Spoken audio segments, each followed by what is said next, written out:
1985-86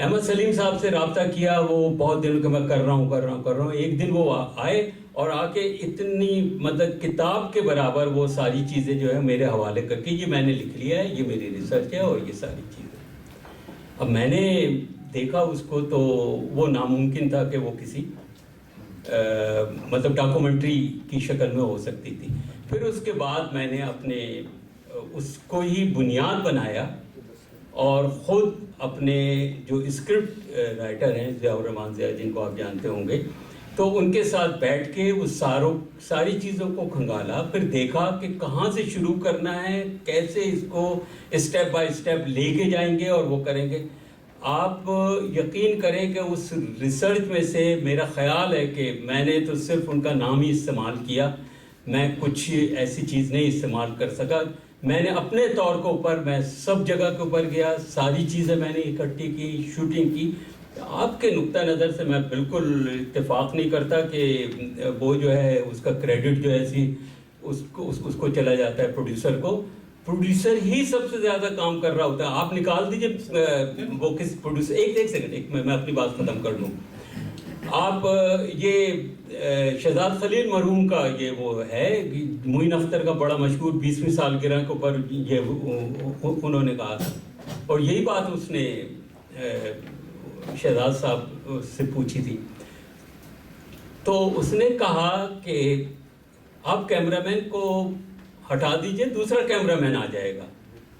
writer کو ہٹا دیجئے, دوسرا رائٹر آ جائے گا.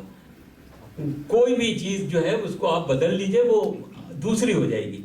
پروڈیوسر جو ہے اگر آپ اس کو ہٹائیں گے, ساری چیزیں جو ساری عمارت نیچے آ جائیں گی. تو یہ میرا خیال ہے. اب آپ بتائیے. آپ آپ سے مختصر لے لیتے ہیں. جی میں یہ چاہ رہا تھا آپ سے, آپ اس کو غلط طرف لے جائیں. میرا مطلب کہنا ہے کہ اگر ریسرچر موجود نہیں ہے اور اس نے صحیح ریسرچ نہیں کی, ایتھینٹیکیٹڈ ریسرچ نہیں کی, تو وہ اسکرپٹ لکھا ہی نہیں جا سکتا. آپ کی پرابلم یہ ہوتی ہے کہ آپ کو اسکرپٹ چاہیے آپ کے کیمرے کی آپ کے حساب سے, ٹھیک ہے. وہ جاب ہی ڈفرینٹ ہے. ریسرچر کو آپ نکال ہی نہیں سکتے, کیونکہ تاریخ کو کھنگال کر آپ کے سامنے وہ 100 صفحے میں رکھے یا 2 صفحے میں رکھے, وہ اس کا کام ہے. اور ڈیوریشن جو ہے وہ آپ بھی ڈیسائیڈ نہیں کر سکتے کہ بھئی کون سا سبجیکٹ کتنی ڈیوریشن لے رہا ہے. 1 گھنٹے کی بھی ڈاکومنٹری ہو سکتی ہے, 2 منٹ میں بھی ڈاکومنٹری نہیں. روشن میں ڈیپینڈز آن ٹاپک. بالکل آپ تو آپ ریسرچر, میرا مطلب کہنے کا یہ تھا کہ ایک اچھی ڈاکومنٹری میں پریزنٹر اور ریسرچر کی کیا اہمیت ہے, آپ اس کی اہمیت کو کہاں دیکھتے ہیں؟ میں کہہ رہا ہوں کہ ریسرچر کی اہمیت کو میں کم نہیں کر رہا, لیکن ریسرچر اب جس طریقے سے میں نے ایک مثال دی, اب میں دوسری مثال آپ کو دیتا ہوں سبی محسن صاحب کی. سبی محسن صاحب ریڈیو پاکستان کا یہ 97 میں 50ویں اس کی وہ ہو رہی تھی, سالگرہ تھی, تو ریڈیو نے کہا کہ جی. میرا مطلب کہنا ہے کہ اگر ریسرچر موجود نہیں ہے اور اس نے صحیح ریسرچ نہیں کی, ایتھینٹیکیٹڈ ریسرچ نہیں کی, تو وہ اسکرپٹ لکھا ہی نہیں جا سکتا. آپ کی پرابلم یہ ہوتی ہے کہ آپ کو اسکرپٹ چاہیے آپ کے کیمرے کی آپ کے حساب سے, ٹھیک ہے. وہ جاب ہی ڈفرینٹ ہے. ریسرچر کو آپ نکال ہی نہیں سکتے, کیونکہ تاریخ کو کھنگال کر آپ کے سامنے وہ 100 صفحے میں رکھے یا 2 صفحے میں رکھے, وہ اس کا کام ہے. اور ڈیوریشن جو ہے وہ آپ بھی ڈیسائیڈ نہیں کر سکتے کہ بھئی کون سا سبجیکٹ کتنی ڈیوریشن لے رہا ہے. 1 گھنٹے کی بھی ڈاکومنٹری ہو سکتی ہے, 2 منٹ میں بھی ڈاکومنٹری نہیں. روشن میں بالکل آپ کی تو بات آپ ریسرچر, میرا مطلب کہنے کا یہ تھا کہ ایک اچھی ڈاکومنٹری میں پریزنٹر اور ریسرچر چاہیے. ریسرچر کی کیا اہمیت ہے, آپ اس کی اہمیت کو کہاں دیکھتے ہیں؟ میں کہہ رہا ہوں کہ ریسرچر کی اہمیت کو میں کم نہیں کر رہا, لیکن ریسرچر اب جس طریقے سے میں نے ایک مثال دی, اب میں دوسری مثال آپ کو دیتا ہوں سبی محسن صاحب کی. سبی محسن صاحب ریڈیو پاکستان کا یہ 97 میں 50ویں اس کی وہ ہو رہی تھی, سالگرہ تھی, تو ریڈیو نے کہا کہ جی ہم ایک ڈاکومنٹری بنا دیں ریڈیو پاکستان کی تاریخ پہ. سبی صاحب کو چیلنج کرنا میں سمجھتا ہوں کہ یہ بالکل, میں نہیں سمجھتا کہ ان کو کوئی میں چیلنج کر سکتا تھا. انہوں نے ساری ریسرچ کی, انہوں نے پورا اسکرپٹ لکھا. مجھے پتا تھا کہ ہاں سبھی صاحب کا اس سے بڑا گہرا آہنگ کے ایڈیٹر رہ چکے تھے وہ. تو یہ ساری چیزیں کیونکہ وہ تھیں. ریسرچر اگر ٹھیک ہے, اچھا ہے, اور اگر آپ پہ جیسے ٹی وی کے اندر میں نے آپ کو بتا ہی دیا کہ تھوپ دیا جاتا تھا اوپر سے کہ جی نہیں یہ آپ اس سے کرا لیں, شمشیر الحیدری سے آپ نے اسکرپٹ لکھوانا ہے, تو اب آپ کیا کر سکتے ہیں ہم وہ اس کے اندر. تو یہ وہ مجبوری ہوتی ہے, لیکن کہیں نہ کہیں جو ایک اچھا پروڈیوسر ہے وہ اپنا رستہ نکال لیتا ہے اس کے ساتھ مل کے. چلیے میری بات ختم ہو گئی. میرا نام محمد سلیم ہے. جی سر. میں نے آپ کی بک سے جو چیز پڑھی ہے وہ اس میں کہا کہ ڈاکومنٹری جو ہے یہ فلموں کی بیس ہے, اس سے شروع ہوئی اور آگے کمرشل فلمیں شروع ہوئی, جو میری سمجھ میں آئی بات. جی جی. لیکن ڈاکومنٹری پیچھے رہ گئی, کمرشل لحاظ سے فلمیں فکشن فلمیں آگے نکل گئی. میں یہ سوچ رہا تھا کہ ڈاکومنٹری بنانے والوں سے ایک چوک ہوئی کہ انہوں نے اس کو میوزیکل نہیں کیا. اگر شاید وہ اس کو میوزیکل کر دیتے اور سچویشن کے مطابق کوئی گانا بھی ڈال دیتے تو شاید یہ بھی آج یوٹیوب کا زمانہ ہے اور یہ کمرشل بھی سکسیسفلی ہو جاتی ہے اور فیکٹ اپنی جگہ فیکٹ رہتا. یہ میری رائے ہے, آپ اس میں نہیں, آپ کی رائے کا بہت احترام. اور میں نے میوزیکل ڈاکومنٹری بھی بنائی. ابھی یہ 1-2 مہینے پہلے مجھے اتفاق ہوا, مجھ سے کہا گیا کہ بنگلہ دیش والے بہت زیادہ دوستی کا اظہار کر رہے ہیں, یہ ان کا عید ملن پارٹی, تو کوئی چیز ان کے لیے کریں. تو میرے ذہن میں آیا کہ اچھا کچھ ہونا ایسا چاہیے کہ جو ہمارے اور ان کے درمیان مشترک بھی ہو اور وہ ان کی سمجھ میں بھی آئے. تو میں نے دل پاکستان کا انتخاب کیا اور اس کو پورے کو وہاں سے ویژولائز کر دیا. اس میں پاکستان کے متعلق تمام جو اہم چیزیں تھی, چاہے مذہب ہو, چاہے عمارتیں ہوں, چاہے شخصیات ہوں, جو بھی چیز ہے اس بولوں کے حساب سے اس کو جو ہے وہ کر دیا, نریٹ کرا, وہ میوزک کا استعمال کرا اور وہ میوزیکل ڈاکومنٹری بن گئی. لیکن یہ کہ آپ جو بات کہہ رہے ہیں نا, اس میں یہ ہے کہ بھائی یہ ڈاکومنٹری کی اہمیت اب جا کے یہ مطلب آپ کہیں دوسری جنگ عظیم کے بعد بھی بہت عرصے تک رہی ہے, اور اب پھر دوبارہ یہ اس کو جو ہے نئے چینلز آ گئے ہیں, اینیمل پلانٹ ہے اور ہسٹری چینل اور بے شمار, اب آپ نام لیتے جائیے. میں گن رہا تھا کوئی اندازاً 18-20 کے قریب تو میرے نالج میں تھے. تو یہ ہے کہ شروع جب یہ ہوئی ہے, میں بتاتا چلوں, جس وقت یہ شروع ہوا تھا تو اس وقت اس میں کوئی ڈاکومنٹری کا نام نہیں تھا. یہ ان کو جس حساب سے وہ بنتی تھی اس حساب سے اس کو نام دے دیا جاتا تھا کہ اگر کوئی سین ہے یا کوئی چیز ہے تو سینک ویڈیو فلم, ویڈیو تو نہیں فلم, اور پھر اس کے بعد اگر کوئی سائنس پہ تو سائنٹیفک فلم, اس طریقے سے کہہ دیا جاتا تھا اور وہ ساری چیزیں وہ چلا کرتی تھیں. تو پھر آہستہ آہستہ کر کے آپ یہ سمجھ لیجئے کہ ڈاکومنٹری ایک بڑے اس پہ اسکیل کے اوپر وہ بننی شروع ہوئی. یہ تقریباً 1913 کے قریب امریکہ میں بنی, ایڈورڈ کرٹس نے بنائی, اور وہ امریکن جو وہ تھے ریڈ انڈینز وغیرہ کو, لیکن وہ اس کو ڈاکومنٹری کا وہ جو ہے درجہ نہیں مل سکا. اس کے بہت ساری وجوہات تھیں, اکیڈمک اس کے اوپر گفتگو ہوتی ہے. لیکن اس کے بعد 1922 میں رابرٹ فلیٹی نے نانک آف دی نارتھ کے نام سے ایک ڈاکومنٹری بنائی, اور جس کا جو ہے پھر وہ وہاں سے ایک سلسلہ شروع ہوتا گیا. اگر آپ دکھانا چاہیں نا, یہ اس وقت کی ڈاکومنٹری کیسی ہوتی تھی آپ یہ اندازہ لگائیے. اس میں ظاہر ہے کہ وہ میں اس کا تھوڑا سا خاکہ بتا دوں کہ وہ آپ کو اندازہ ہوگا آج جتنے اطمینان سے آپ دیکھتے ہیں نا یہ ساری چیزیں کہ جی یہ وہ اس میں وہ گیا تھا اسکیموز کے لیے نا, جو آپ جانتے ہیں کہ کس طریقے سے وہ ان کی لیونگ اس زمانے میں ہوا کرتی تھی. اور جانے کے بعد یہ نانک آف دا نارتھ, یہ اس کو ادھر کر دیجیے, اچھا ہے آواز بڑھا لیں. یہ سلائیڈز آ رہے ہیں بیچ میں, اس میں وہ بتا رہا ہے کہ کیا سین آئے گا, کوئی کامنٹری نہیں ہے. یہ میوزک بھی بعد میں استعمال کی گئی ہے اور یہ ساری چیزیں. یہ تو یہ بس ٹھیک ہوگا. یہ اس قسم سے یہ شروع ہوئی ہے. یہ اس سے پہلے تو یہ تھی جو پہلی ڈاکومنٹری, مطلب آپ کہہ لیں کہ آپ کہہ سکتے ہیں اس کو کر لیں, لومیر برادرز کو. یہ 10 فلموں کا پہلا شو ہوا تھا 1895 میں پیرس کے اندر, اور یہ لومیر برادرز سے جنہوں نے اس کی بنیاد رکھی سینما کی, سمجھ لیں سینما جو پیٹنٹ ہوا ان کے نام سے. یہ وہ پہلا سین ہے جو ریکارڈ ہوا ہے کیمرے پہ.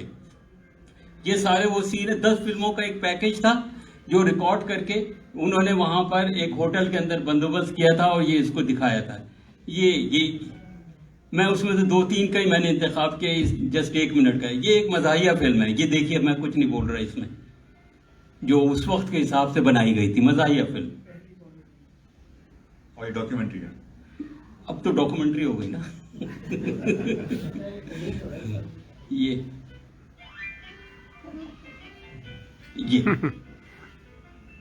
اچھا, ایک اور بھی جو ہے نا, یہ نہ چلے ایک اور آ رہی ہے, بس وہ دیکھ لیں.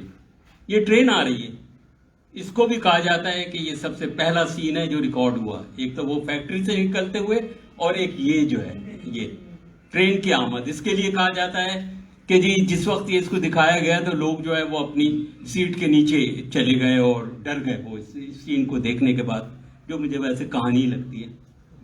بہرحال تو یہ پھر اس کے بعد سے پھر لوگ جو ہے نا ایک دم نانوک آف دی نارتھ کے بعد جو ہے نا پھر بہت سارے لوگوں نے وہ آنے شروع ہوئے 1922 کے بعد, 1925 میں, پھر 27 میں, اور وہ سب چیزیں جو ہیں اس میں پھر نئے نئے تجربے ہونے لگے کہ کس طریقے سے وہ ہوتے ہیں. اب یوں سمجھیے کہ ایک روس کا, یورپ کا اور روس کا, ان کا ایک بالکل الگ انداز. وہاں پر آپ کو پتہ ہے کہ کمیونسٹ بالش وہ آ چکا تھا, اور وہ ساری چیزیں ان کے, اس کا انداز بالکل ڈفرینٹ تھا, اور یورپین وہ ذرا سے وہ مختلف تھے. وہ ذرا سا لگائیے گا اس کو, زیگا ورتو کی یہ ہے. اس نے یہ کرا کہ کوئی کامنٹری نہیں, کوئی کچھ نہیں, صرف کیمرہ آنکھ, مطلب اس نے اس کو آنکھ سمجھا, اور اس زیگا ورتو کی ہے, مین ود مووی کیمرہ.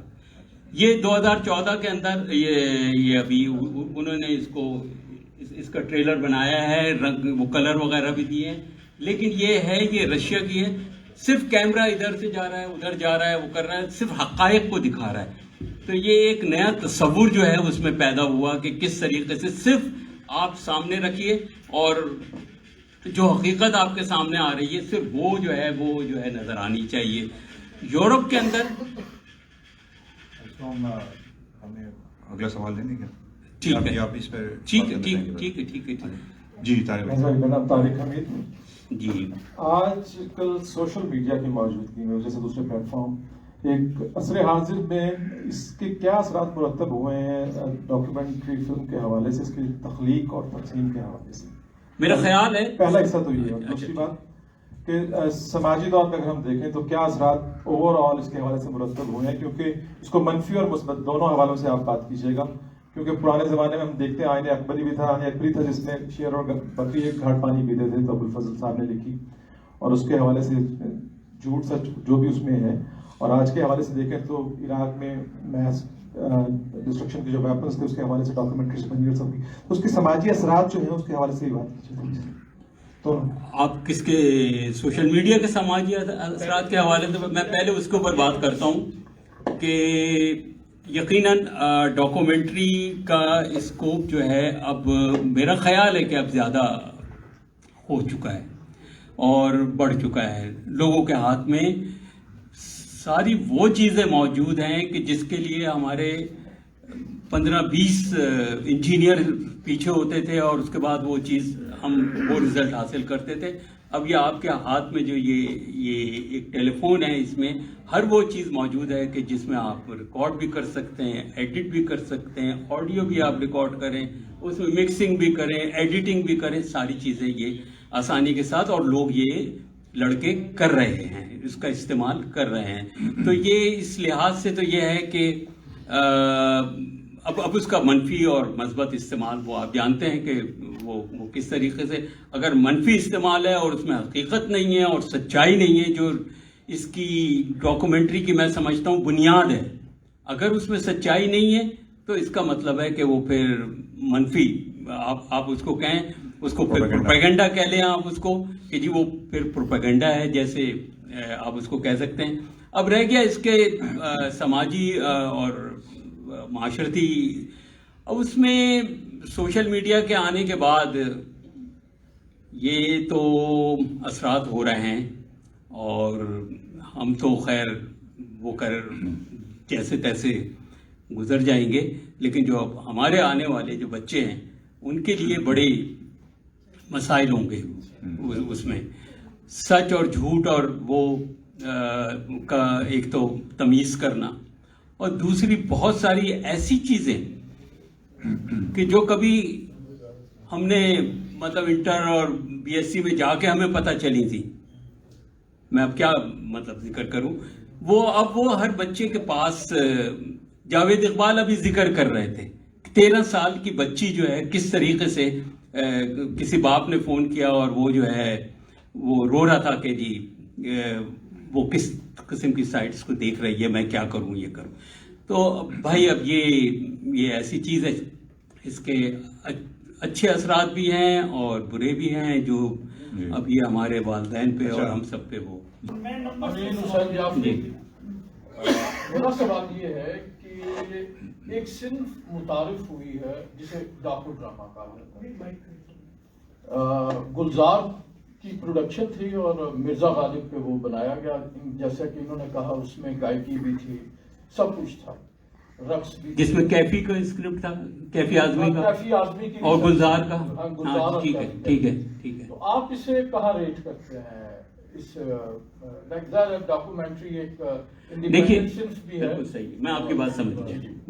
آپ ڈاکو ڈرامے کی بات کر رہے ہیں. ڈاکو ڈرامہ آپ یوں سمجھیے کہ یہ اسکرپٹ پڑھا جاتا تھا ڈرامے کا اور ریڈیو کے اوپر، اور وہ تاریخی، اور وہ پھر اس کے بعد جو ہے جب ٹیلی ویژن کا ظہور ہوا، سمجھیے کہ وہ اس میں ڈرامے وغیرہ، تو وہاں پر یہ استعمال کیا جانے لگا آہستہ آہستہ کر کے.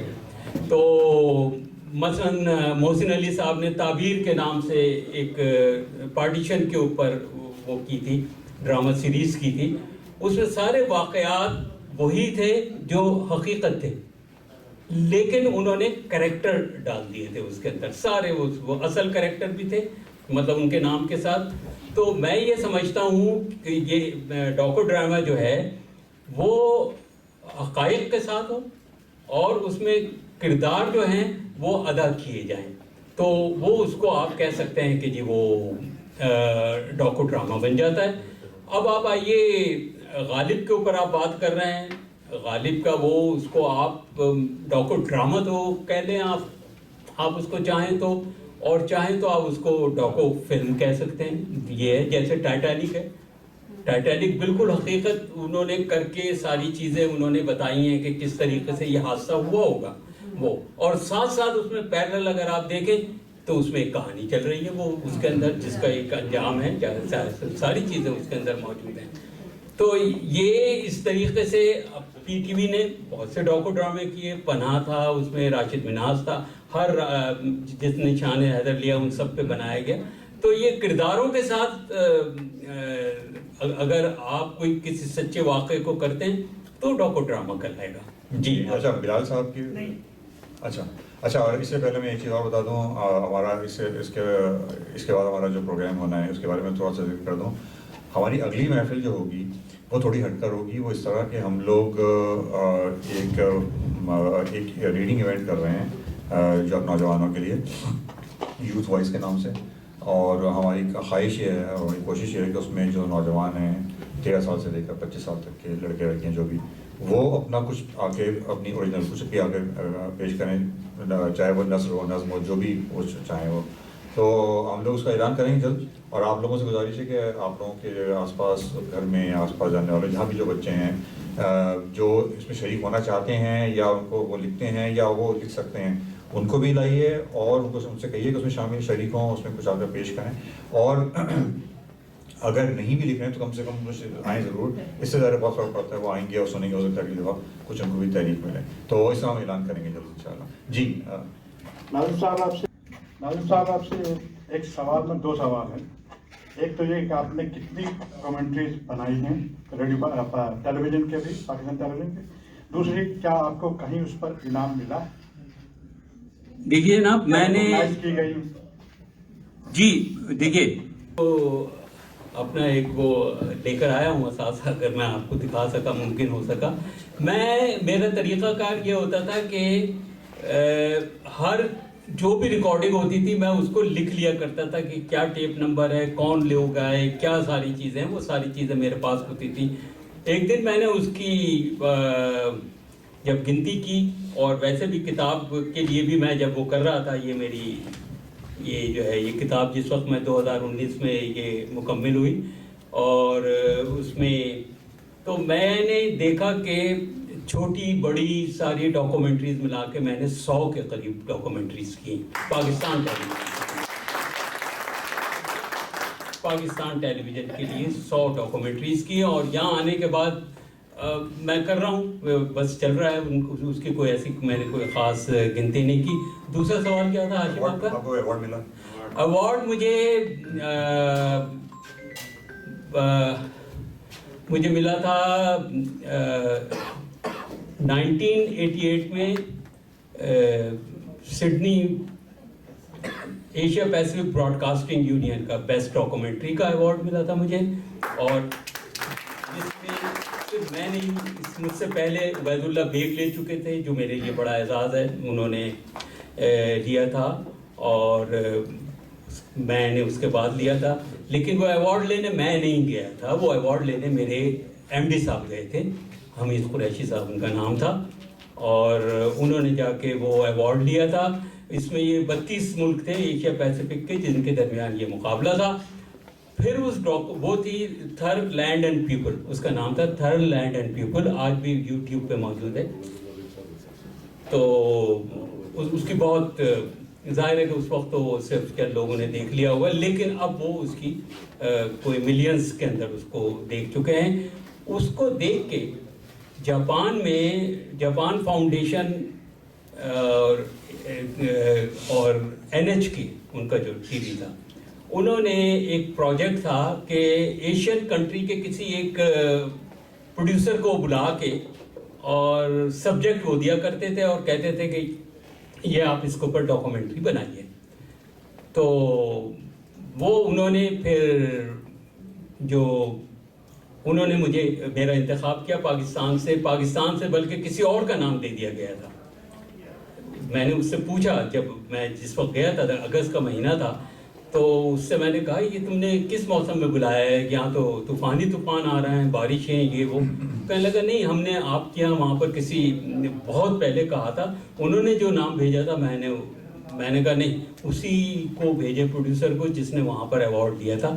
تو یہ ایک یوں سمجھیے کہ یہ اس کی طفیل مجھے یہ جاپان میں جا کے وہ جو ہے وہ کرنے کا، جاپان کے لوگ اور ان کا طرز رہائش، peoples and dwelling in Japan, وہ وہیں پر ہی میں 42 دن رہا، وہیں پر ہی سارا کچھ انہوں نے ریکی کروائی، سب کچھ دکھایا، اسکرپٹ کروایا، میں نے لکھا. پھر اس کے بعد وہیں پر ہی اس کی ایڈیٹنگ ہوئی اور وہیں پر ہی انہوں نے وہ کرا، اور اس کو اٹھا کے انہوں نے پھر وہ تمام اپنی جتنے ڈپلومیٹک وہ تھے کورس تھے وہاں پر اس کو بھیجا.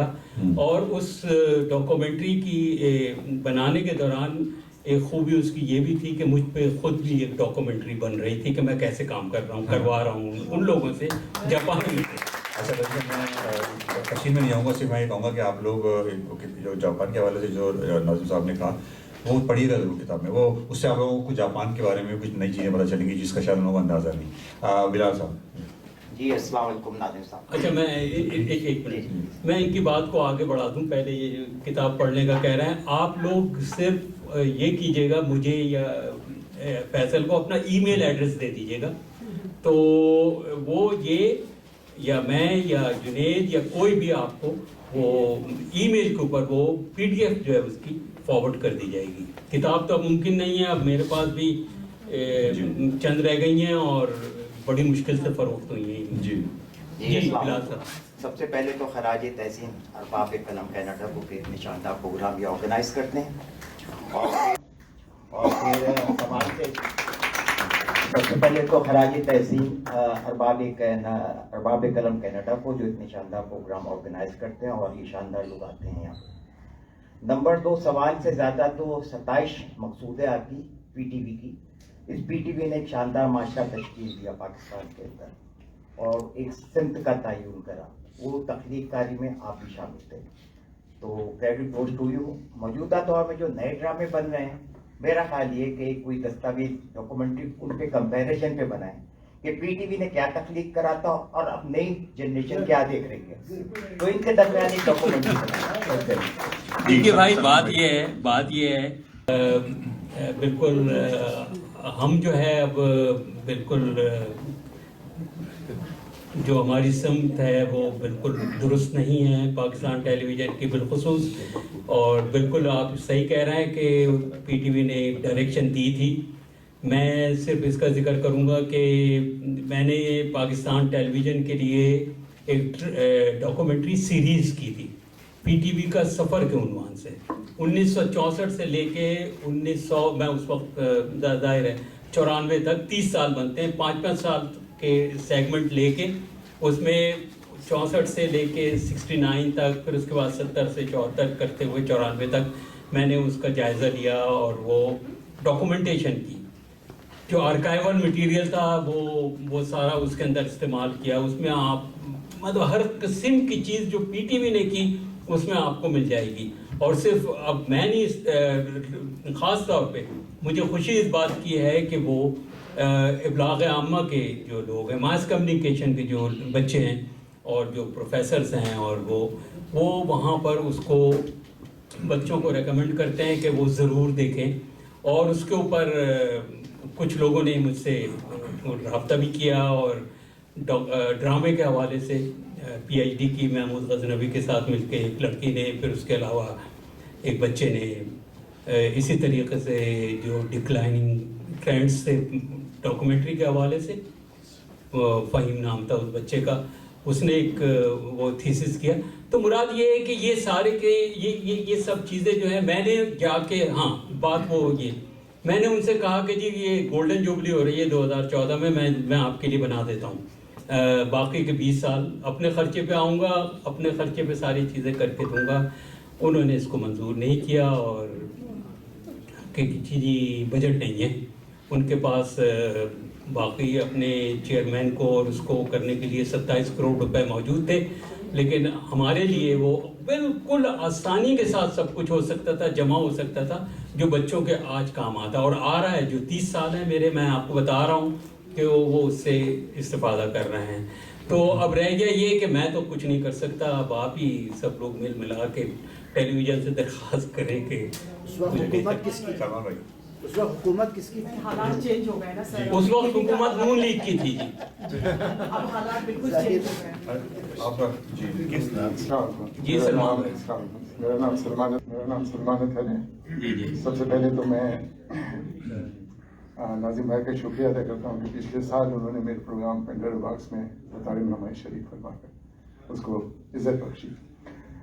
دوسری یہ کہ میرے ذہن میں پہلے جو سوال تھا وہ جنید اختر نے آلریڈی کر چکے تھے, تو ایک اور سوال میرے ذہن میں ہے کہ بطور پروڈیوسر اور ناظم بھائی, جی سر, آپ کو اب تک جو پروجیکٹس ملے اس پہ آپ نے کام کیا ایز اے ڈاکومنٹری موویز. جی جی, اس میں ظاہر بات ریسرچ ورک جیسے کہ انہوں نے جی جی میرا سوال یہ ہے آپ سے کہ